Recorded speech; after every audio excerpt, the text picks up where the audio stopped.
temane iku Mas Rohman Rohim. Wah, iki menurut versi pengalaman dan yang selama ini sing sampean pahami apa Mas tentang bulan Rohman Rohim piye? Konsep Rahman Rahim adalah konsep sebuah kasih sayang. Kasih sayang adalah sebuah cinta. Tanpa cinta kita tidak bisa berbuat apa-apa. Karena kita manusia tercipta karena cinta. Dan kita hidup dengan cinta, kita berpulang membawa cinta. Itu kenapa kita di dalam mengarungi hidup ini harus dengan cinta. Karena sesungguhnya Allah itu Rahman dan Rahim. Oh, banget Mas, iya Mas. Selalu mencintai kita semua, apapun yang terjadi pada hidup kita. Tapi terkadang kita tidak merasakan cinta itu. Iya, tanpa disadari. Iya. Bahwa Allah itu selalu mencintai kita tanpa ada batas, ruang dan waktu. Hanya tinggal bagaimana kita merasakan cinta Allah itu dalam diri kita, dalam kehidupan kita sehari-hari. Itulah kenapa di saat kita melakukan sesuatu selalu diawali dengan Bismillahirrahmanirrahim. Artinya kita melakukan itu dengan cinta, dengan kasih sayang. Kita makan dengan Bismillahirrahmanirrahim. Kita berangkat kerja dengan Bismillahirrahmanirrahim. Cinta selalu terucap di awal setiap pekerjaan apa yang kita lakukan. Itulah sesungguhnya Allah telah menunjukkan bahwa hidup itu cinta. Hidup itu bukan untuk menyakiti atau menjatuhkan orang lain. Perlakukan mereka dengan cinta. Cinta itu indah. Dan keindahan itu adalah kebahagiaan. Kebahagiaan adalah surga. Dan jalan untuk menuju surga adalah cinta. Karena cinta itu bahagia. Iya Mas, betul lho. Mas mlebu neraka lho Mas. Ibaratnya wong pacaran lho. Cokoti nyamuk ya gak kroso Mas. Lek iku neraka ya kan kena cinta wis gak kroso. Iki neraka apa gak karo. Karena apa? Sesuatu kalau membuat kita bahagia, penderitaan badan tidak terasa. Contohnya seperti apa yang kita alami di saat ibu kita melahirkan diri kita. Kalau kita rasakan secara raga, sakitnya bukan main. Iya. Tetapi dikala kita sudah terlahir ke alam dunia ini, ibu kita hanya tersenyum alhamdulillah tanpa merasakan rasa sakit dalam dirinya. Itulah kekuatan daripada cinta itu. Saking cintanya ibu kita, tak terasa hebat sakitnya raganya. Hanya untuk menyambut sebuah cinta yang akan datang, yang telah terlahir. Itulah kekuatan cinta. Bila cinta itu bahagia, penderitaan badan tidak terasa. Maka cintailah Allah dimanapun dan kapanpun. Kepedihan apapun yang terjadi pada setiap hidup kita, penderitaan apapun yang terjadi pada diri kita, itu adalah sebuah pengorbanan cinta. Cinta tidak dapat hidup tanpa sebuah pengorbanan. Inilah kenapa kita dituntut sabar. Sabar dan selalu sabar, kuat dan harus kuat. Karena cinta sesungguhnya butuh pengorbanan. Iya. Tanpa pengorbanan, cinta itu tidak akan terwujud. Yang hanya ada kesedihan. Makanya terkadang orang mengeluh terhadap apa yang dia alami. Karena dia tidak sadar bahwa itu adalah bahasa Allah. Iya. Untuk menyampaikan cintanya. Mukhalafatul lil khawatisi. Sesungguhnya Allah itu berbeda dengan ciptaannya. Dan bahasa-bahasa itu disampaikan dengan segala peristiwa yang terjadi pada diri kita. Kuning kan kalimat cinta ya Mas, barang mudunan dunya sok dadi wake Mas, mencar dadi benci, ya dadi salah bener wis kuwabe. Tapi lek dikerucutno ya cinta iku Mas. Iya. Mencar-mencare iku lho Mas. Pecah iku dadi wake. Ya aku ngalami dhewe ya Mas. Iki pengalaman pribadiku. Aku iku pernah Mas. Kecelakaan iku nang Pak nang Indramayu nang biasaku iku kecelakaan Mas. Wis ini ku apa putu lah sampai tak guna sangal putu. Waktu kecelakaan iku lho Mas. Bruak. Iku yo gak apa jenenge gak kroso Mas, mari kecelakaan. wih rasane lorone gak karo berarti saking Roma-Roma yime kok ngono Mas dari saat jedar akal ya dhewe iku dilangno supaya tidak merasakan sakit sampai sakmono Roma-Roma ini karena apa Mas ngene Mas aku pernah iku yo tak wong lek nyakiti awake dhewe lho Mas yo iku kan yo gak oleh sih Mas ya apa lagi akhirnya natu kan ngelarani awake dhewe dadi aku iso memahami akhirnya konsep tato iku Mas bukan gambarnya karena kita merasa menyakiti diri kita sendiri iku sing gak oleh Gusti Allah lha apa kok awakmu nyakiti awakmu dhewe aku gak enak lah lek dhewe nglarani dhewe berarti Gusti Allah pasti ngrasakno lara padha ae Mas wong lek kecelakaan ngrasakno lara Gusti Allah ngrasakno lara dadi ibarate Mas iki marki buah mari kita bongkar yo ngene Mas asli nih wong kecelakaan bunuh diri iku gak dirasakno lara Mas asli nih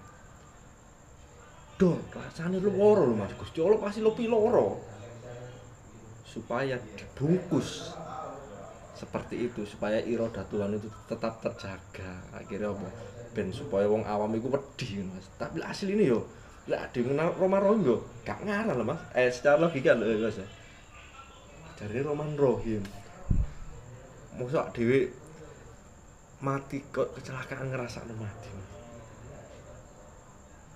ayo lek dipikir lek aduh wis sampe ngrasakno rotes loro Mas kecelakaan lho Mas mati di keindek truk tuwas aduh ngrasakno loro padha yo kan loro pisan Mas kan kita kan sebagian dari bro ibaratnya gunung diduki Al-Qur'an sak cipratane tok ya sinare yo pecah opo menungso kok kayak sinare sakmun gedene mek semaput tok berarti kan ada unsur satuan Mas lek kan unsur satuan meledak pisan Mas kayak gunung gitu Mas saking sakmono nih Mas ya Allah ya kembali kepada fitrah kita sebagai manusia iya. yang di dalamnya ada zatullah ada sifatullah ada af'alullah itu sudah ada pada diri kita makanya hal itu terjadi kadang-kadang tanpa kita terasa kadang kita nggak terasa kadang kita tidak terasa apalagi kalau kita sudah menyatu di dalam hal tersebut raga ini sudah tak terasakan betul contoh sebagai mana kita kalau kita tafakur gitu toh dengan waktu yang lama sungguh tidak terasa karena kita sudah masuk ke alam diri kita nah diri kita itu siapa kita sudah tahu itulah makanya Allah itu tiada ruang dan waktu iya Mas berjalan begitu saja yang sekiranya waktu itu sebenarnya secara logika itu lama tapi terasa sebentar saja karena sesungguhnya ruang dan waktu itu tidak ada iya termasuk iya, termasuk kesakitan kaki kita kata orang Jawa geringgingan itu kita sudah tidak merasakan karena sesungguhnya kalau engkau sudah menemukan rasa di dalam hati dan jiwamu maka rasa dalam ragamu sudah tak terasa iya itulah rasa yang sebenarnya iya betul konsep ruang dan waktu kasih nak dewi sing gawe Mas iya kaya dewi kan pertama itu adanya kan siang dan malam Mas ada ruang dan waktu karena ada sesuatu yang bergerak kan bumi bergerak akhirnya terjadi siang dan malam zaman biyen erone wong iku siang dan malam Mas akhirnya apa disekat maneh iki maman titik ya Mas di adukno maneh dadi abad diadukno maneh dadi apa tahun nih Mas ya mari tahun diadukno maneh dadi bulan diadukno maneh Mas sak dhewe diadukno maneh dadi jam diadukno maneh dadi menit diadukno dadi detik iku akhirnya dhewe ndelok jam kurang sak detik rek kurang sak lah dhewe gak terikat iku Mas ono nang titik iku akhirnya segan ruang dan waktu Mas makanya kan ada wong tafakur meneng ae wis gak digerakno kabeh Mas dadi tidak bergerak iku ono sing metu iku di alam keabadian ketika bumi tidak bergerak ada ruang dan waktu itulah yang dinampakkan kolidina fiha abada keabadian yaitu Mas konsepnya seperti itu ya karena diam itu kan tidak bergerak. Iya. Kalau engkau bergerak, maka gerakanmu dari satu titik ke titik Iya. yang lain itu memerlukan waktu. Iya, betul Mas. Nah, itulah makanya konsep berdiam diri tafakur itu membutuh waktu, Iya. membutuh waktu. Nah, disitulah kita akan bisa rasakan bahwa waktu itu sebenarnya tidak ada. Kalau kita mau berdiam diri pada satu titik dan tidak bergerak, maka waktu itu terbunuh. Dan waktu yang mengikuti kita, bukan kita yang mengikuti waktu. Jadi kita tidak menciptakan waktu, tapi waktu sudah lebur pada diri kita pada waktu kita diam. Iya, betul Mas. Wong buktinya iku Mas, apa dhewe kan pernah ya. Mungkin pernah lah kok ngalami dhewe iku apa pacaran Mas. Pacaran terus mari ngono apa cinta-cintaan lah ibaratnya. Kadang nggak kroso Mas, waktu itu saking seneng lho Mas, lagi seneng. Kok jam sakmene. Tapi ketika dhewe kok ditinggal bojo waduh nang luar negeri, rasanya sedino kok tahunan Mas ya. Iya Mas ya. Iya, betul Jadi sekali. berarti kan teko dhewe Mas. Iya. Teko dhewe iya. Makanya seperti saya bilang, kebahagiaan itu membunuh segalanya. Iya. Membunuh segalanya, membunuh ruang dan waktu. Nah, Itu membunuh. Apabila kita merasakan sesuatu, wih. Apa Mas? Gitar. suatu kegelisahan, Hmm. apabila kita melakukan suatu kegelisahan, resah, kelihatannya waktu itu sangat lama sekali berjalan. Makanya jangan sia-siakan hidupmu dengan merasakan kesedihan, dengan merasakan sesuatu yang menyakitkan. Maka engkau tercipta dalam ruang dan waktu sangat panjang sekali. Iya. Betul. Kenapa tidak kamu rubah menjadi suatu kebahagiaan? Dan kebahagiaan itu apalah? Cinta. Iya, betul. Iya Mas. Cobalah di dalam hidup ini rubah semua penderitaan itu menjadi cinta. Oh, itu indah sekali. Iya. Itu tinggal konsep daripada Iya, pikiran kita sendiri, ruang dan waktu Mas. Contoh begini, seseorang mencintai seorang selebritis yang sangat cantik, contohnya cantik sekali lah, hingga ada seorang bertanya, kamu mau berkorban? Kalau kamu mau menjadi kekasih dia, selebriti yang cantik itu, kamu mau kerja sebagai kuli batu? Maaf. Apa kamu menjadi tukang becak? Saya yakin dia pasti mau. Karena apa? Apabila dia mencapai kebahagiaan itu, penderitaan badannya tidak akan terasa, bahkan dikorbankan untuk mencapai cinta itu sendiri. Iya, betul Mas. Begitu pula hidup kita. Kalau kita mencintai Allah dan Allah telah memberikan takdir, kesedihan ataupun hidup yang dikatakan kita menderita, tapi kalau kita sadar itu untuk menguji pengorbanan kekuatan cinta, kenapa tidak? Iya. Rubah itu menjadi suatu kekuatan cinta, pengorbanan cinta. Disitulah letak ukuran cinta kita kepada Allah terhadap apa yang Allah takdirkan. Maka kalau engkau kuat, engkau sabar, engkaulah pecinta sejati. Sampai ruang dan waktu nggak ada Mas. Sampai akhirnya konsep seperti ini loh Mas. Apa ibaratnya apa? Kita bisa merubah nasib kita. Emang bisa Mas. Jadi gini Mas. Besok harinya cuma apa? Sekarang, besok sama kemarin. Karena lebih dari satu detik aja itu kan masuknya kemarin Mas, masa lalu kan Mas, bukan sudah terlewatkan. Nah, terus yang bisa dirubah itu sekarang. Karena apa Mas? Besok gandengannya kemarin, ya siang ada malam ya, berjodoh-jodohan Mas. Tapi ada Mas, kosakata itu kata-kata yang tidak ada gandengannya.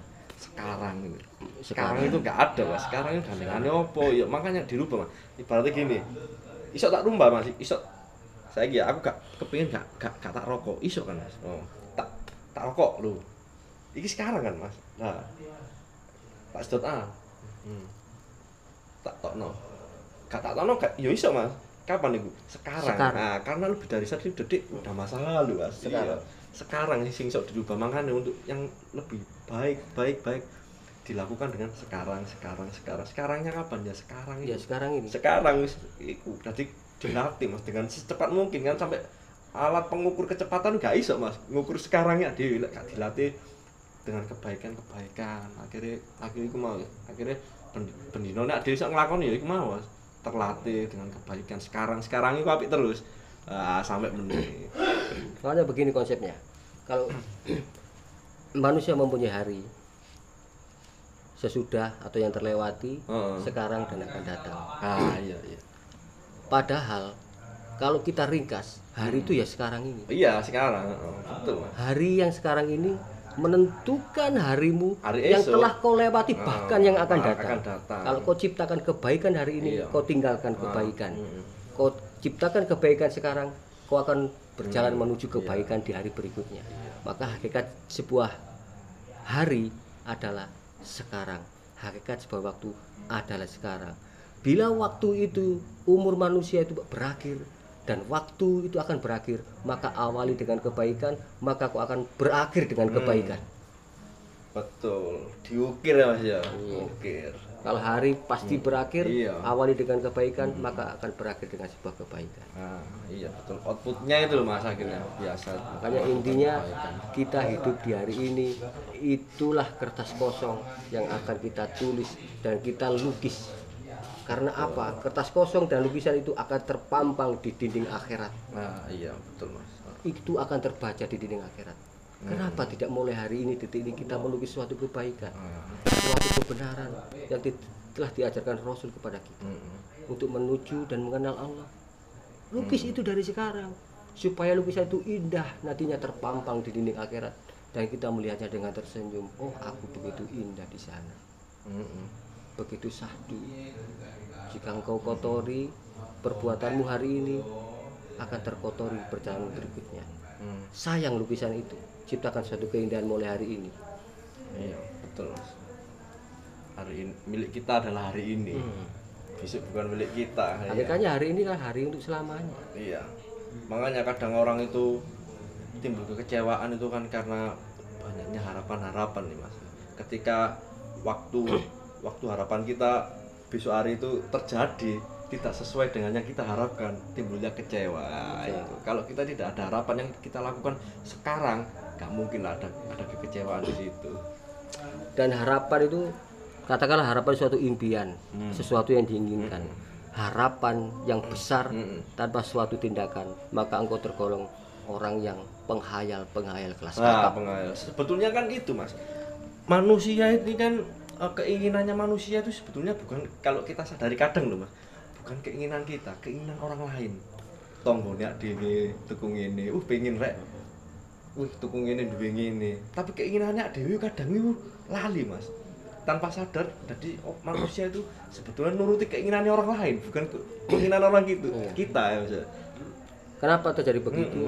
Karena kita tidak mengenal diri kita sendiri. Nah, Itu Jos masalahnya. sancen nih, tulis. Kalau kita mengenali diri kita, berarti kita mengenali ukuran kita, Lah, kapasitas tolak kita. ukurnya kita yang tahu kapasitas diri kita. Kenapa kita tidak mau melihat diri kita sendiri?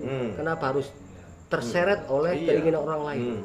Makanya di sini sangat penting, sangat penting sekali menyadari diri kita sendiri agar tidak terseret oleh kepentingan-kepentingan orang lain. Jadilah dirimu sendiri, maka engkau akan menemukan dirimu, Iya. maka engkau akan menemukan Tuhanmu. Iya. Maka kitab-kitab itu engkau akan ciptakan sendiri Iya. dan engkau Ciptakno dhewe. perjalankan Iya, sendiri. bener. Iya Mas, Ahmad. Iya Mas. Betul sekali pendapat sampean iya. Sesuatu yang di luar diri kita itu referensi. Umpama apa yang kita lihat secara dohir, kita pelajari, kita resap, kita masukkan ke dalam diri kita, Difilter sendiri. kemudian kita cocokkan dengan diri kita, Iya, mana mengkoreksi. yang sesuai, mana yang tidak. tidak. Nah, ini sesuatu yang untuk apa? Untuk membentuk diri kita sendiri. Membentuk iya. Bukan apa yang kita lihat itu semuanya masuk ke dalam, bukan. Itu akan mengotori kesejatian kita. Justru apa yang kita lihat di luar, kita saring, kita masukkan ke dalam diri kita. Seperti hanya kita kalau berjalan di mall, banyak sekali berjejer-jejer baju. Tapi kan tidak semuanya cocok. Kita memilah dan memilih warna, bentuk yang sesuai dengan kepribadian kita. Nah, itu fungsinya kenapa kita harus pandai-pandai mencerna hidup ini untuk membentuk kepribadian kita agar menjadi diri sendiri. Iya, perjalanan ke dalam itu lebih melelahkan Mas daripada perjalanan di luar. Wong Solo mungkin melaku kene Jakarta, tapi berjalan ke dalam diri kita, luwih melelahkan Mas. Di gawe obahe waduh sampai remuk kabeh. Tetapi hikmahnya apa? Iya, Kelelahan itu adalah sebuah kebahagiaan. kebahagiaan. Iya Mas, poso ono bukone Nah, Mas. Pasti. dan kelelahan itu suatu pengorbanan. Dari awal sudah saya bilang, jika kau ingin mencapai kebahagiaan, maka harus ada pengorbanan. Iya. Tanpa pengorbanan, kau tidak mungkin mencapai sesuatu apa yang kamu inginkan, termasuk kebahagiaan itu sendiri. Iya. Jadi maknanya orang-orang kadang salah mengartikan setelah ada kesulitan ada kemudahan. Sebetulnya kan dia itu bareng Mas jalannya. Kesulitan kemudahan itu bareng, cuman kita aja harus menemukan. Kita yang Sebetulnya tidak bareng gini, sejajar dia itu. Kesulitan kemudahan itu jalannya udah sama, berjajar. Cuman kita itu menemukannya ilmunya itu Mas. Nah, seperti itu. Ya, ini berhubungan dengan asyhadu alla ilaha illallah wa asyhadu anna muhammadar rasulullah. Segala sesuatu bergandeng-gandengan. Jadi ada siang dan malam, ada bahagia dan sedih, termasuk ada kesempatan. Nah, ini kita harus jeli. Kita harus jeli di mana menempatkan diri kita yang baik, menempatkan diri kita pada tempat yang tepat. Ini fungsinya di sana. Jangan terjebak oleh sesuatu yang salah pilih, gitu loh. Karena apa? Hidup itu sebuah pilihan. Iya. Dan pilihan adalah hidupmu. Iya. Maka tempatkanlah dirimu pada suatu pilihan yang tepat pada dirimu. Iya emang Mas. Sebuah pilihan. Hidup sebuah pilihan. Betul.